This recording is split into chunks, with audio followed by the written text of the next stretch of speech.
Hi friends, இன்னைக்கு நம்மளோட மதரசாவில் தொழுது முடித்து வரப்போ பெண்களுக்காக கொடுத்தது பப்ஸு, புரோட்டா, அப்புறம் பிஸ்கட் பசங்களுக்கு, குட்டீஸுங்களுக்கு, எங்களுக்கு கேக்கு டப்பா, பெரியவங்களுக்கு கேக்கு டப்பா, குட்டீஸுங்களுக்கு பிஸ்கட் அப்படின்னு கொடுத்தாங்க. எல்லாத்தையும் வாங்கிட்டு வீட்டுக்கு வந்துட்டோம். வந்தால் எல்லாத்தையும் கடை பரப்பி வச்சாச்சு. என்னென்ன கொடுத்துருக்காங்கன்னு பார்க்கலான்ட்டு ஒரு ஆசை தானே எல்லாத்தையும் வச்சு பார்க்குறப்ப. அந்த மாதிரி நானும் வச்சு பார்த்துட்ருக்கேன். இது உங்கள் பள்ளிவாசலில் என்னென்ன கொடுத்தாங்க, மதரசாவில் என்னென்ன கொடுத்தாங்கிறத கமெண்ட்டில் சொல்லுங்கள்.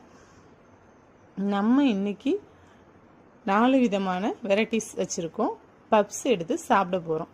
நைட் ஆகிடுச்சு, சாப்பிடக்கூடாது அப்படிலாம் கிடையவே கிடையாது. ஒரு பொருளை பார்த்துட்டோன்னா எடுத்து உடனே வாயில் வச்சிடணும். ஆமாவா இல்லைங்கிறத கமெண்ட்டில் சொல்லுங்கள். எனக்கு அப்படித்தான்.